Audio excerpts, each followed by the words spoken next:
friends, it's Teresa and welcome back to my channel. In today's video, I am going to be talking about 8 books that remind me of summer and that I think you should read if you're trying to get in the summery mood. As of I'm filming this right now, it is June 27th. It is my birthday. It has been a week since summer started, so I feel like it's a perfect time to just talk about some books that just scream summer to me. And I did include some horror in here because I feel something about summer just makes me think horror. I don't know why, but I do, and it's just the case there. But if you guys like this kind of videos from me, hit like, subscribe, and comment. I try to put a new video out every week. I've been a little bit weird with my scheduling these past few months. Not only have I been in a reading slump, but it's just been very stressful with wedding planning. So hoping to get back into it this week. So the first book, or I guess manga, that I'm going to talk about is The Fragrant Flower Blooms with Dignity by Saka Mikami. I have talked about this book, or this series, a ton this year. It's just easily become one of my favorite series, like favorite manga to read, and the fact that it's still ongoing is very happy for me. The anime is supposed to drop, I think, next month or this month, July, yeah. But this follows 2 students from 2 rival schools, following Waguri Kawaroku, who is part of the all-girl school that is known for like having the top tier students. Then we have Rentaro Tsumugi, who is on the other side, who is in an all-boys school known for having delinquents. The 2 schools don't really like each other, mainly the all-girls school with the all-boys school, but Waguri kind of starts to fall for Tsumugi, and the 2 of them have to hide their love and all that stuff. I love this series. It's so much fun. There's something about summer that just also screams like romance to me, and young love is just very summer-esque for me. And this also has scenes in the summertime, which I think is perfect, and it works. There's something to me about watching like not only a cute rom-com, but 2 teenagers or 2 young adults fall in love. That just reminds me of summer so much. I couldn't tell you why, but it just does. The next one is The Prince of Song and Sea by Lindsay Miller. This is a YA fantasy following The Little Mermaid through Eric's perspective. Here we learn that Eric has been cursed since he was a kid. His curse is that if he kisses the wrong woman, he'll end up dying. So he only has to kiss the woman, like his true love, which kind of makes the pool a little hard to find.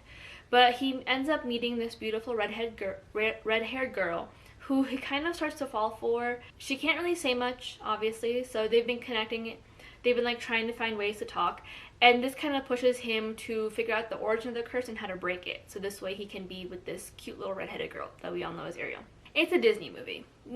Something about summer to me also screams Disney movie. I think I watch most of my Disney movies in the summertime. I don't know why, but it just does. And the fact this is all set in the ocean, and I feel like if you're going to be sailing the seas and trying to find fixes to curses, you're probably going to try to do it in the warmer months where you're not too worried about dropping in the freezing cold water and drowning almost immediately. But yeah, this is just very like summer to me. Something about being back in something nostalgic, but from a completely different lens as an adult. It just screams summer to me. I'm gonna keep repeating myself, but it's just the feeling that I have, you know? The next one is Happy Place by Emily Henry. This is just actually set in summer. This is an adult, I guess, like romance, almost lit fic, or women's fiction. Yeah, I'm forgetting genres, but we all know Emily Henry writes. Following Harriet and Wynne. Harriet and Wynne have been together for about 10 years now, and they're considered like the perfect couple of all time. However, they've broken up. None of their friends know about it, and because it's time for their annual trip to Connecticut, to Maine, like a beach house that one of their friends own, they decide to keep it a secret because this is actually going to be their last time at this cottage. And they pretend to fake date, and this fake dating kind of might stir up some more feelings. Again, this is literally set in the summertime. They are literally in their bikinis jumping into the water in this cover. And to me, there's something about found family and just, it's not coming of age, but it's close enough to coming of age that I feel like it kind of suits the summertime theme. But yeah, something about romances and second chance romances, especially on a beach, very summery to me, very much fits the vibe. And something about found family and kind of learning your place in this world also just screams something that would happen in the summertime, and not so much during the sad winter time where I get paler and sadder. I don't want to be finding family. I want to be by a warm fire. But something about family, and like again finding your place in this world. Just very summery, very much of the situation, and I think it fits perfectly. The next one is a classic, and the only classic that will probably be on this book, and that is The Great Gatsby by F. Scott Fitzgerald. This is an adult fiction novel following Nick, who had just moved into the same neighborhood as his cousin Daisy, and while he's kind of perusing this neighborhood and getting comfortable, he ends up getting invited to this very mysterious like party thrower in their neighborhood, who is Jay Gatsby. Now, once we learn more about Jay, we realize how much his and Nick's cousin Daisy's lives are intertwined, and this all kind of just throws together like a series of events that end not well. Something about 1920s and just like the jazz age and the prohibition age and flappers and partying and just the over the topness of it all reminds me so much of summer.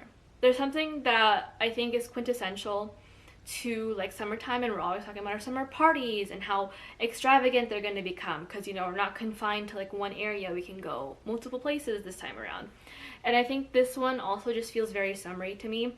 And the funny thing is, I read this in the dead of the winter when I first read this book. I also think it mentions the heat wave, which in my PP brain, my teeny tiny PP brain, means summertime, because I really hope there were not heat waves in the middle of winter in the 20s of all times, you know, the start of probably the ripping of the ozone layer.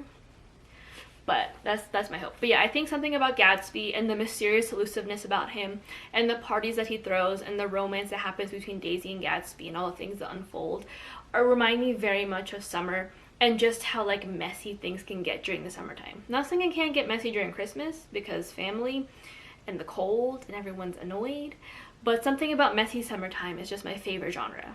Speaking of messy summertime, the next book is Never Vacation With Your Ex. This is a coming of age YA novel that kind of reminds me of The Summer I Turned Pretty, and let me just kind of jump into that in a second here. This follows Kaylee, who is like this perfect student, perfect at everything, perfect at basketball, at volleyball. She has curated everything for her life to look perfect on paper, and her attempt is to eventually, I think, is either to go professional volleyball player, I forget, it's been a while since I read the book, or Olympic level. I'm pretty sure it's the professional volleyball player because her mom was the Olympian and she doesn't want to follow her mom too much. And now, with the summer coming up, it is now time for her and her family to go vacation in their family friend's beach house. The downside to this is that Kaylee's family friend, whose name I'm forgetting, she actually tried to date him for 6 months and broke up with him. So now she is stuck in this very awkward situation where she's in close quarters with her ex, who still very much has feelings for her, and she has made it her mission to find him a new girlfriend. Again, very Summer I Turned Pretty, down to the beach house and the family friends and the romance that inevitably gets very, very messy. But I really just enjoyed seeing Kaylee's coming of age in this one, and really coming into her own and learning kind of like how she doesn't have to be perfect all the time, and how those imperfections actually give her the kind of personality that she really wants to have in the life that she wants to have, as well as learning that not everything has to be about volleyball 24/7. It's such a super fun book. I know Emily Wimberly is like a compilation of authors, so I've heard other good things about their adult novels, so I will be adding those to the TBR. But again, quintessential summertime. You got your messy romances, you got your coming of age, you got volleyball on the beach. The next one is for my horror peeps out there, and that is The Hacienda by Isabel Cañas. This is an adult horror novel following young Beatriz, who just lost her father at the kind of crux of the Mexican Revolutionary War.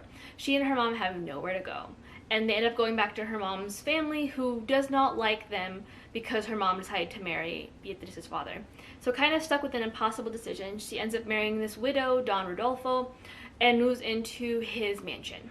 Now, Don Rodolfo is a widow, and it seems like his wife was very, very well known in the community. As she's staying more and more in this place, she's coming to terms and realizing that the spirit of his ex-wife still haunts these halls and very, very much does not want her there. This is like Rebecca. It is Rebecca. but set in a different time with different situations and a little more action-packed than Rebecca was, actually. I think Rebecca's fairly action-packed too, but I think this is a little more, you know. I almost put Rebecca on this list, but I was like, I'm already putting this one on here. It doesn't fit. But something again about this, just very summer to me. Very much like the if I could describe how it was reading this book with the horror paranormal aspect, it reminds you of The Heat, where it's just so hot that it feels like something is quite literally breathing down your neck. And you feel like you're being watched all the time because it's so hot and you're kind of getting paranoid, but it's not the case. And that's just kind of how it felt to me about this kind of summer situation.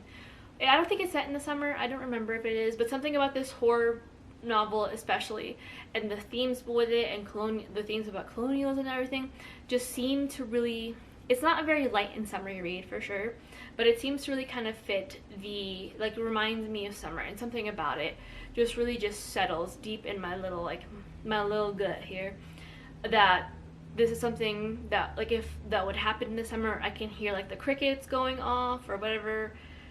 Yeah, the crickets. And what's the other thing that makes noise in the summertime? Cicadas in the summertime with the heat and just like the loneliness of this novel. It's summer. I can't describe it, but again, summer for me is for horror movies and hot soup. I know I'm weird. I have milkshakes in the middle of winter. Okay, the penultimate book in this video is Honey Girl by Morgan Rogers. This is an adult romance fiction novel following Grace, who has just graduated from her PhD program. She's given a trip to Vegas and she's just feeling kind of stressed. She doesn't know where her next steps are, and she just kind of lets a little too loose at Vegas and wakes up married to a very beautiful woman named Yuki. At the end of the day, they end up going their separate ways but keep in contact, with Grace still becoming increasingly more stressed. So what does she do? She goes to New York, where her wife now lives, or where her wife lives, to not only get to know her, but also kind of avoid her problems, which I understand.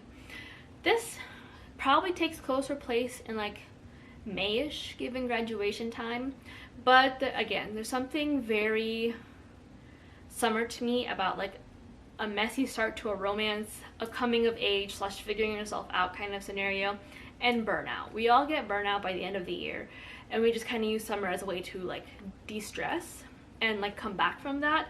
And we see kind of Grace learn about her coping mechanisms and what she has to do to come back from burnout and what her next steps are going to be. So I think it works. Whirlwind romances, very summery. Lost Identity is also very summery to me. And the last book, the final book of this video. Actually, you can't have summer without some kind of guilty pleasure. Like, we all have our Love Island, we have our reality TV show, and so I went with The Selection by Kiera Cass. This is an oldie, and I can't necessarily say it's a goodie, but it's a guilty pleasure of mine, truly. Like, one of my guilty pleasure reads that I like kind of go back to, and I'm like, wow, I need something just. But this is a YA dystopian romance novel following America Singer. Hold, please. She lives in this kind of like near future-esque situation where the United States now has a monarch. And in this case, there are caste systems where you're a certain number, and you can only, and you know, you get how caste systems are. If you marry down, you can't really like go back up. It's very difficult to rise through the ladders here.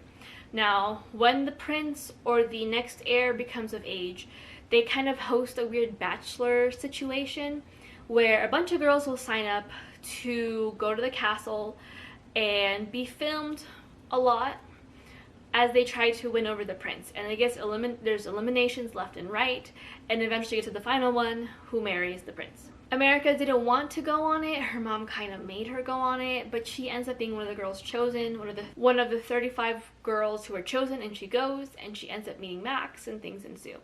Again, guilty pleasure read. It's not top tier literature. I'm sorry if you love the series. I love this series for very different reasons, but it's not top tier literature. It's not going to change your life in any particular way, but it's just like peak 2010s writing. We got the not like other girls, you know, she likes to wear jeans instead of the dresses, the fancy dresses. She thinks about people and not her makeup kind of situation. The romance is very cringy, but It's such a guilty pleasure read for me that I just love reading the trilogy when I'm just in a mood to feel something. Can't necessarily tell you if that something is positive or negative, but when I want to feel something. So, highly recommend it if you're just in the mood to like reminisce on the 2010s writing style of the era and kind of like how much further we've progressed or devolved with the use of AI to write their novel. I think it's fun. I think you'll have a good or not so great time, but you're just gonna find ways to laugh or enjoy it one way or another. But that is it for 8 books I think will get you in the summer mood. If you have other books that get you in the summer mood, please let me know in the comments down below.